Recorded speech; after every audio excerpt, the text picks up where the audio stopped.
Hello, hello. Welcome, ladies and gentlemen. Welcome to the panel Everything, Everywhere, All at Once, which title, I believe, will reflect the situation in Europe when it comes to the needs for ammunition and weapon systems. As we have only 40 minutes for the discussion, and I would like to also grab some questions from the audience, I would go straight to the questions. So let me start with Roger Hill, U.S. defense security leader in Deloitte.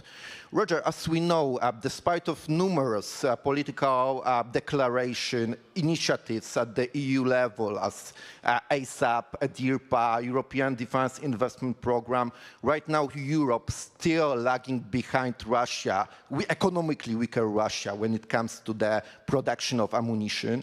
Moreover, in Europe, we lost capacity in production of some very basic, absolutely crucial defense systems, like, for example, in Europe right now, only one country still produces mine battle tanks.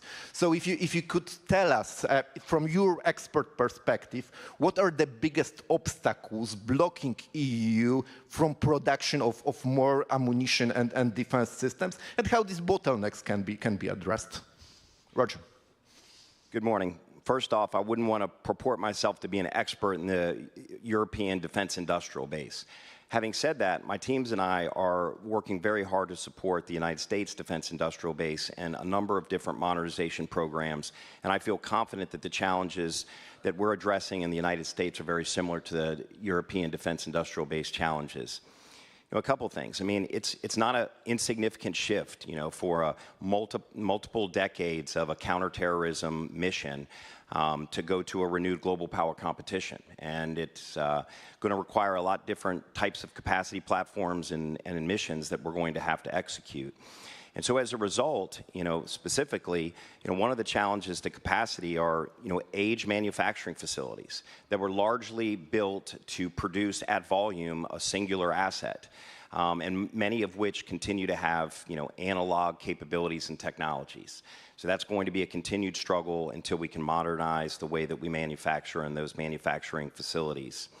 Secondly, over many years, a lot of the supplier base has been offshored, and in some cases not to our partner countries.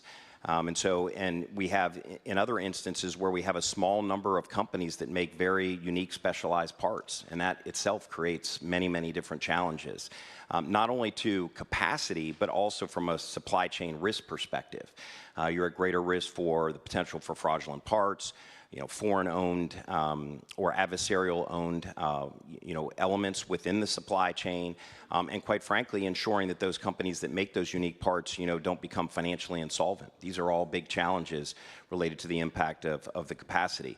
And then I think we all know probably one of the biggest challenges is over the last couple of decades, in a lot of these areas, the workforce is atrophied.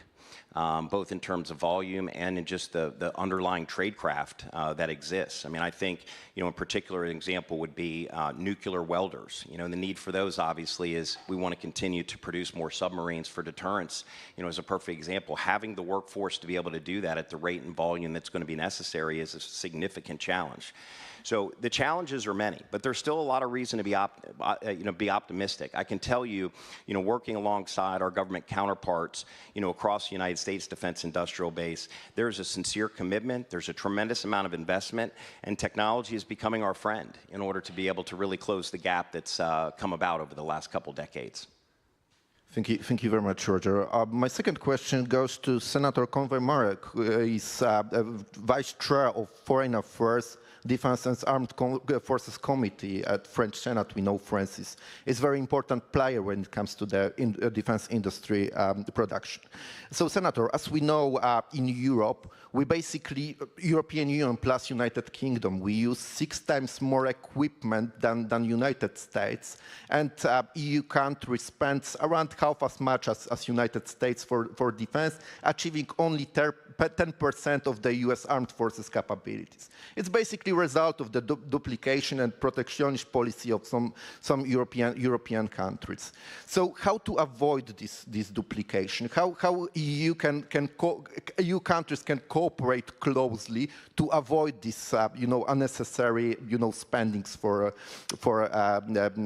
projects and basically should we have like more EU-led projects, and how to combine them with the policy of some certain countries, including France, which would like to have some sovereignty in very crucial defense areas. Well, first of all, thank you very much to the Warsaw Security Forum for such a rich program. And I think this roundtable is more hands-on than maybe other panels before.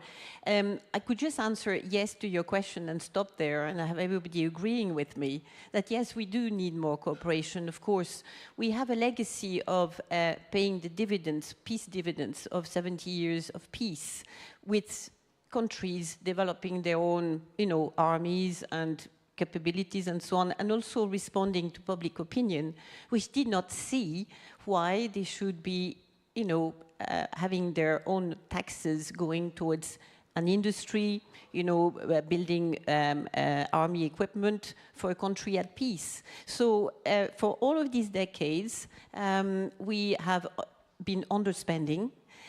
We have evolved differently from each other, with each national industry being in competition with its neighbors, rather than, trying to seek some kind of cooperation.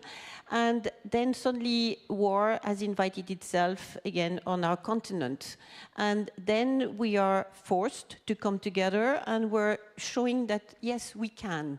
Yes, we can if we trust ourselves a bit more, that we can actually do things. Just one example, we came together with the pandemics, with the Brexit, and most recently we had, the peace initiative with 6 billion, which were to go towards, the national industry, modernizing them and so on. And within no time, we went from 6 billion to 19 billions. For a purpose for which this fund was not created. So we were able to make a decision to actually spend that money to help Ukraine and, help the various European countries supporting that. So yes, we need this cooperation. It's quite difficult to come together. We do have some partnerships, but with industry people who are not used really to working together. And I think there's a lack of trust, or maybe even distrust between them. We have the future system, or future air combat system coming together between France and Germany, and the same with a tank. Now, it's very slow to come together, and it's very easy. It's very interesting for us to analyze why, it is going slower than we expected and that we need. But there were a lot of questions so I've answered the last part, and I'm now coming to the first one. I think we need to address three weaknesses that we have.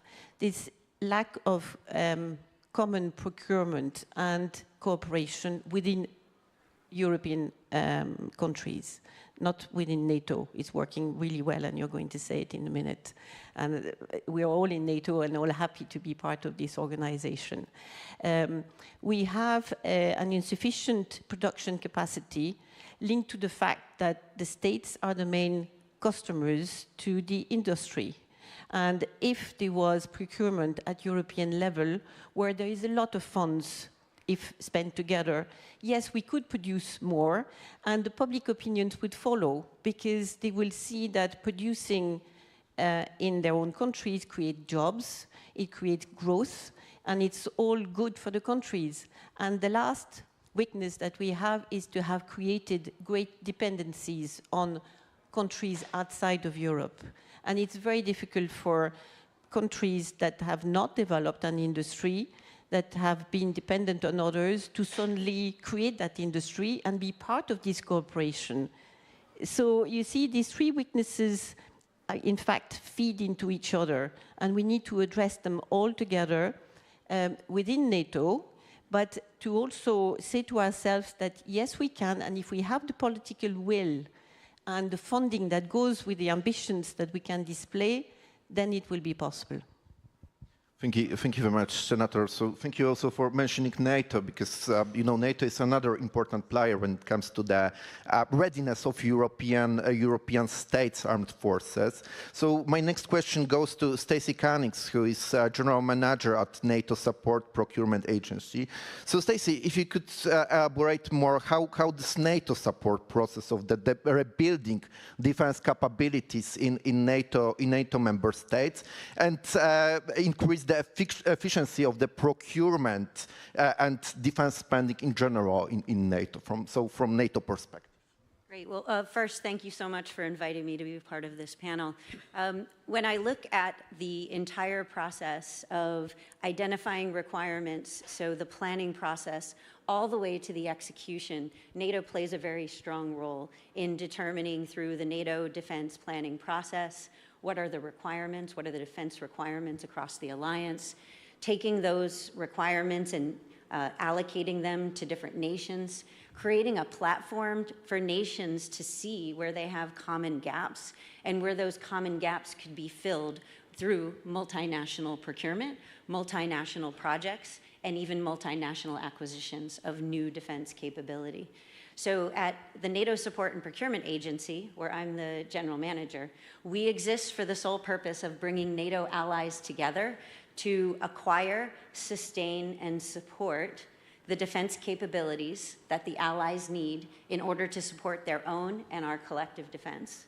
And so we have a lot of great examples where we've partnered with the European Defense Agency, with OCCAR. A fantastic example of that is the multi-role tanker transport program, where we've taken a gap that was identified through the European Defense Agency. We looked to the existing frameworks within NATO and within Europe, and we partnered with OCCAR and NSPA in order to acquire a new capability, and now we're maintaining that as a multinational program. That meets the needs that were identified as a gap for both Europe and for NATO. And so it's a perfect example of where we can work together, where we can bring nations together to reduce the overall cost of a capability per nation, meet a critical NATO gap, meet a critical European gap, and then sustain that through partnerships. There are other great examples of that, and again, specifically that we're executing at NSPA. And I'll use the example of the Patriot GEM-T missile, where through a joint venture, we're increasing the defense capability, the defense capacity to produce Patriot missiles.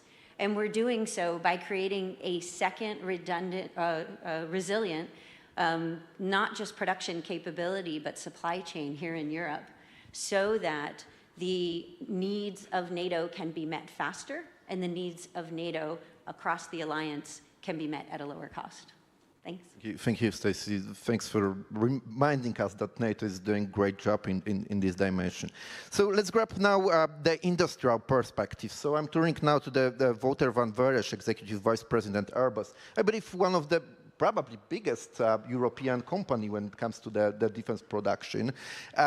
So, Wouter, how can European governments encourage you, basically, and your companies to increase defense production and invest in new capacity to produce more? If you could give, I don't know, 2-3 advice to the decision makers also sitting here, you know, in the room, how to make your life easier? I've got only one, but I'll come to it. So thank you. It's a great opportunity to be here and a great pleasure. I've been extremely amazed by all the panels and all the discussions. It's my first time at this Warsaw Security Forum, but I think a lot of things to be discussed. Happy to give you a bit of insight from the industrial perspective. So as you mentioned, Airbus, you know, we pioneer sustainable aerospace for safe and united world. So that's our tagline. And indeed, the largest European manufacturer as we speak on the defense side. So Poland, we've been here for a while, so that's about the advertising. I think there's a lot of work to be done. and the war that is raging on the borders of very close to here is a great reminder of how important it is for NATO, but also the EU, to be dependent and to have its own industry. And that's, of course, the main topic that we want to address.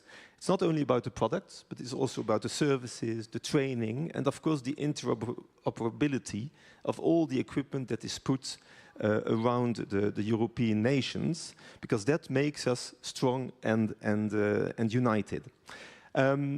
It's all about the autonomy of Europe. We need to make sure we can defend ourselves. For this, we need, of course, a lot of strong partners, but also a strong European industry.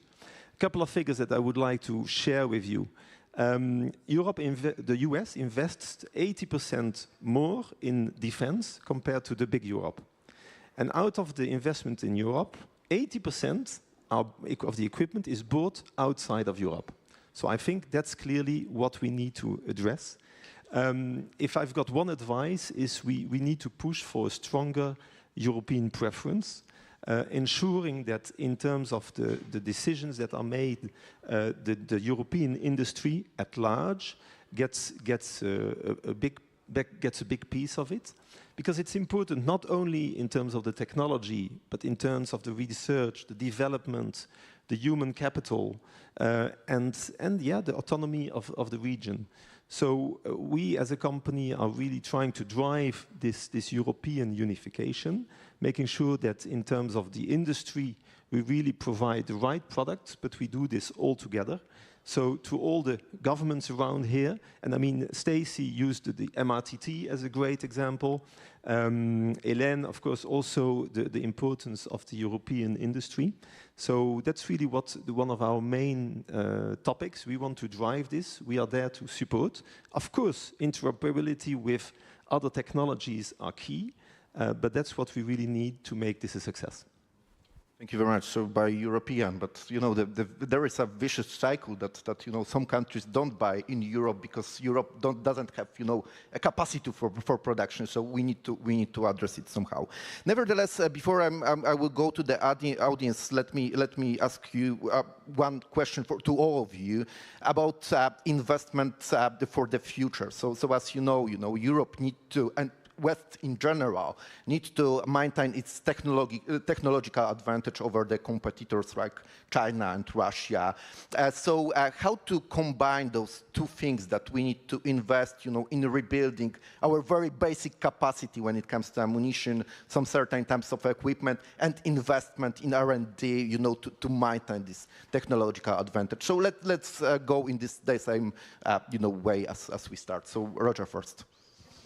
Yeah, I think one of the most important ways that we can continue to create differentiation and premier capability from our adversaries is, over the last couple of decades, I mean, the defense industrial base has become a bit more concentrated. And sometimes that can have the tendency of keeping innovation ecosystems on the sideline. And so I think all of our different governments, need to work together and, within themselves to create opportunities for, innovation, to get to scale. Oftentimes, we see innovation in prototyping and in smaller scale, and when we have proven technologies that's going to allow us to have platforms and capabilities that will be greater than our adversaries, we need to work together and collectively to ensure that innovation can reach scale. And I know there's a lot of different initiatives, specifically in the U.S., and I would suspect across Europe, within innovation units and other kinds of R&D organizations that are trying to really allow smaller startup companies with unique innovation capability to be able to partner with the more scaled industrial base to really allow us to have differentiated capability. Thanks. Senator. Yeah, I'm rapporteur as one of the duties I have in the Senate for the equipment of the French armed forces. And French president has asked our industry to produce more and faster, and they have. They have doubled the production for ammunition in 2 years, up 50%. The problem with industry is not so much that they cannot do it. They need the order and they need the finances, and then they will do it. They produce faster, they have halved the amount of time to produce missiles. That's MBDA, for instance. I visited the site production. So they need the orders. But if European countries buy outside of Europe, the orders are not put in for European industry in-house to produce more. So you see, it's a snake that's biting its tail all the time, you know. So we need to invest more and better. And I fully agree with technology. I'm just back from Asia, and in Asia, the markets are very close there, and yet they're still buying some equipment from Europe. Why? Because we're more advanced than they are. So we need to invest in innovation and research. This is absolutely fundamental. And I go back to the ambitions that we have, which are not financed properly. And as long as we don't put the money together, because each individual country is not in a position to do so, but collectively, yes, if we put 100 billion on the table, I think, you know, European industry will be able to move forward, and the finances and the orders intra-Europe will be done, and industry will produce. Thank you very much. Good point. Stacy. So from my perspective, I see that allies are needing to do three things concurrently. First, allies need to be refilling the stock of equipment and ammunition and things that they have donated as assistance to Ukraine as they're fighting against Russian war of aggression. The second thing allies need to be doing is acquiring military off-the-shelf, preferably common and interoperable equipment to support the ability for the allies to work together and to fight together. The third thing that allies need to be doing collectively is thinking about the weapon systems and the defense systems of the future. And that's where innovative technology, that's where companies coming together, working together to deliver the most advanced capability to meet the requirements of tomorrow can benefit from a platform to be able to work together across allies. A lot of the non-recurring engineering, a lot of the investment that needs to go into a new technology is quite expensive, and the ability for nations to have that platform where they can come together and make those investments collectively is a very, very powerful tool.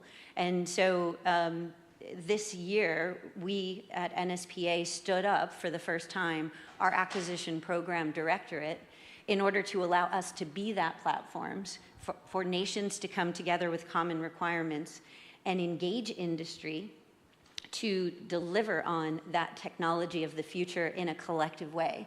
And what we're really seeing is companies are coming together to bid together. And that's where I really see the power of this acquisition platform, is it allows the companies of different nations to come and bring the best technology they have and then integrate it into a solution that meets the needs of NATO collectively or of a series of nations that have a gap that they need to fill.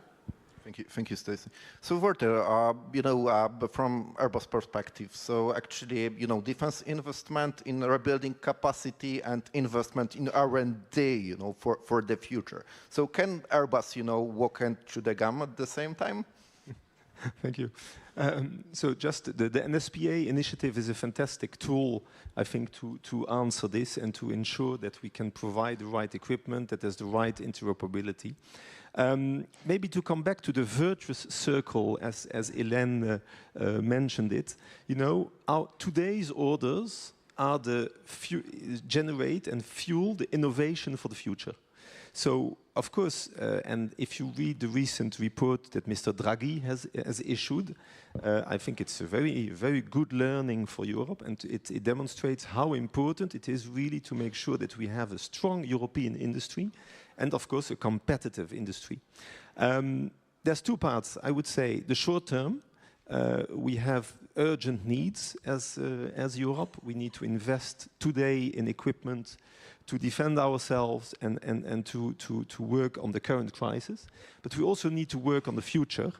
And I think that making sure that we have the right standards, that we have also European standards regarding the FCAS, for example, the future combat cloud, but also the ENGRT, which is the future rotorcraft. These are European solutions that we really need to promote and make sure that we have them as successes for the future, because that will help Europe to be autonomous and to provide the right solutions. So long answer, but quite some work to be done. Okay, thank you very much. As I promised, I reserved some time for the questions from the audience. So I see some of them. 1, 2, 3. Do you have a mic, in the room? So yeah, I saw the gentleman over here. Please identify yourself, be short with the question, and indicate which panelist your question is addressed to. Zura Bejanishvili, President for Georgia Development. Why China, Russia, and Iran produce their military goods much less expensive, more cheaper, and faster than European than Western industries? Okay, thank you very much. I saw a gentleman there on the right. Thank you, sir. Thank you very much, Jochen Richter from the International Think Tank Diplomatic Council. A question to Senator Conway. You spoke about the lack of trust amongst industry partners. Do you see any way forward? And a very brief question to you, Ms. Cummings. In Ukraine, we see that besides the traditional market players, there are a lot of small producers. Some have become really important. Would that complicate your task if you have this multitude of so many producers? Yeah, and a gentleman in the middle in the blue bag. I saw also the lady, but let's check with the first 3 questions. Maybe there will be time for some more. Yeah, so gentleman here was first. Thank you, Eko Piesiczak. I represent 120 technology transfer units from Polish Science. Mr. Hill said about innovation collectively, Mr. Wersch about EU business solidarity. But what is the R&D reality in Europe? We live in bubbles. So we hear from companies that we work with our own scientists from our own country. We hear from international companies, well, to go with R&D in Poland, it will take us 5 years. And we hear from embassies, no, we are here just to help to make business to our own companies. So my message is, we should make new corporate business models of joining R&D forces between Western Europe and Central Eastern Europe, because we are not doing this. Please. Question, please. Okay. Okay, so let's give a chance to the lady. So.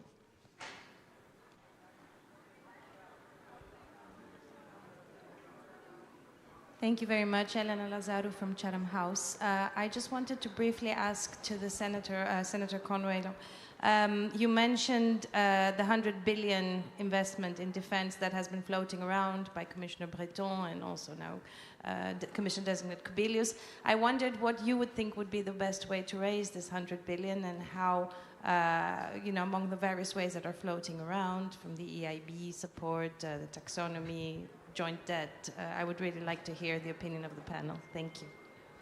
Okay, thank you very much. So I noted 4 questions. So one about cost of the production in Europe and, in China and Russia, about the trust and EU funds. So maybe I saw that there was 2 questions to Senator, so maybe let's start with you. Yeah, well, to the first question, it's mass production. It's not quality, it's quantity. And that's what Russia is doing at the moment. They're producing lots of tanks, knowing that those tanks may be destroyed, but they're not too expensive, so they produce. And it's like the Korean War. If you remember, the Chinese, sent hordes of soldiers, badly equipped or not equipped at all. These guys were dying, and that was the thing. And Russia is doing the same. They believe in mass, and they produce mass. The second question as to how to eliminate the distrust between industry companies. I would say by working more together, and that goes with the third question that I will answer at the same time. I believe in people being trained together, knowing each other, and that's what Europe is about. We all have a history which is different languages, different cultures, and yet if we bring this diversity together, and with Erasmus, for instance, which is one of the best, I think, results, you know, that we could have for the youth, that you have generations of people not being afraid of the others because they have spent a year or two, they learn the language, they do things together, and it is this diversity that I know maybe creates what we have today in terms of technological advances. I mean, we have 6 European companies in the first 10 top companies in the defense industry, and that's not because of the huge investments that we make, unfortunately, because we have under-invested for a long time, but because we do have the brains, and we have people coming together and bringing this incredible, you know, intelligence, collective intelligence together to create what we need. So I would bring that to industry, and by having a political will that forces our companies to work together and have a true European projects, not just bilateral German, you know, French, you know. If it was a European project for the future FCAS, it should be, you know, involving 4, 5, 6 countries, European countries, and then we would be buying, you know, intra-European. I mean, there's only 18% today of the army equipment which is being purchased within Europe, 18%, and the target for 2030 is 40%. So, and Airbus, I think, is one of the best examples that it can work. I was going to use, you know, the slogan, yes, we can, but why don't we trust ourselves to start with, that, you know, we have, you know, the capabilities. Now, the 100 billion, it cannot just be raised like that. And what you have mentioned in your question, I think, is the answer, that there is a diversity of means to actually raise that money. But if it is our ambition, well, let's, you know, create a European saving fund. Yes, the debt can be used, and the other elements that you used. So yes, it is possible. Stacy, please. Great. So to kind of answer some of the different questions that were asked, I kind of put together. So the role of a program manager, the role of a project manager, is to trade off cost, schedule, and performance informed by risk. And when you look at the different things that can impact the cost of a capability, certainly quality is one of them. So what is the level of performance that we expect? But when we engage industry, we have a lot of expectations from them. Sometimes we're going to prioritize speed over cost. Sometimes we're going to prioritize quality or performance over the other elements. We also have a lot of expectations about the framework under which these contracts are awarded. And we have, for example, at NSPA, we have a supplier code of conduct. And so we do have expectations about the way things are acquired. We have expectations about following law and following social requirements that we place on companies. And equally important, we expect cybersecurity. We expect a good quality assurance program. And so I don't think that looking simply at cost is the way to assess the success of an acquisition program or of a procurement program. However, there are things that we can do to drive down costs. Competition is one. And this brings me back to the question about small and medium companies. We execute at NSPA hundreds of thousands of contracting actions, and the majority of them are quite small. You hear a lot about the very big contracts, and multi-billion euro contracts are going to tend to go to very large companies. But those small and medium companies absolutely have a really important role to play. Those suppliers are important to deliver the capability that forces need, and there is a place for small, medium, and large companies to contribute and to play a role, not just in the small contracts that we award, but in those innovations. And for example, the NATO Innovation Fund and Diana are looking to grow those small and medium enterprise companies that have innovative technology, get them access to the right forces, to the testing, to the prototyping that they need, And then they're in a perfect position to then either deliver a capability that is an innovative capability with a military, to meet a military need, or to partner with those large defense industries and bring innovative technologies that make your capabilities at Airbus even better. So I think there's a role to play there, and there are a lot of things we can do to drive down costs, like economies of scale, competition, and bringing in those innovations and partnering them with larger companies in a mentor-protege sort of environment. Thank you. Roger, your take on the efficiency of products. I think any one company or one country that thinks that they won't have capacity constraints are kidding themselves, really. And I think, I go back to workforce. I mean, that's an area where we all have a responsibility to overcome the real workforce capacity constraints that exist. And we can work together to create programs to, both broaden the net of net new workers and to ensure that the workers have the kinds of skills and technological capabilities that are going to be necessary for the future. And then I go back to my point that I made earlier. I mean, technology is really our friend here, right? We need to try to really challenge ourselves on to what degree of a platform has to have proprietary capability to a specific company, right? Technology allows us to have a lot more open architectures and open standards, and we need to really embrace those to create platforms and capabilities where we can really take collective, whole of government and cross-country collaboration on these kinds of capabilities moving forward. And then again, digital production methods allow us to really help in this. Having digital threads, right, versus the old analog ways of doing things, will allow us to be able to share what we learn in terms of research and development, for future capability and harnessing that innovation, that I talked about. So there's a lot of different ways now that we can increase capacity, through our partnerships, cross countries, cross borders, and cross companies. Look, the market's large enough to where we need everybody working together. And again, sure, we compete against each other, but we need to go for the common good with this. Take advantage of what technology offers, for us, to really increase capacity to the degree we're going to need to. Wouter, last voice. Yes, maybe so remarks on the cost and on the R&D part. So, at Airbus, safety and quality are non-negotiable. So all our products, that's the number one. Of course, competition is always great because it keeps us honest and it keeps us on our toes. But I think that if you look at the helicopters we sell, the C295 to Poland, the MRTTs, the A400Ms, we are being competitive because otherwise people would not buy these aircraft. So I think it's you have to find the right balance, but safety, quality is of paramount importance. Regarding the R&D, that's of course also very important because that fuels the improvements today, but also the innovations of the future.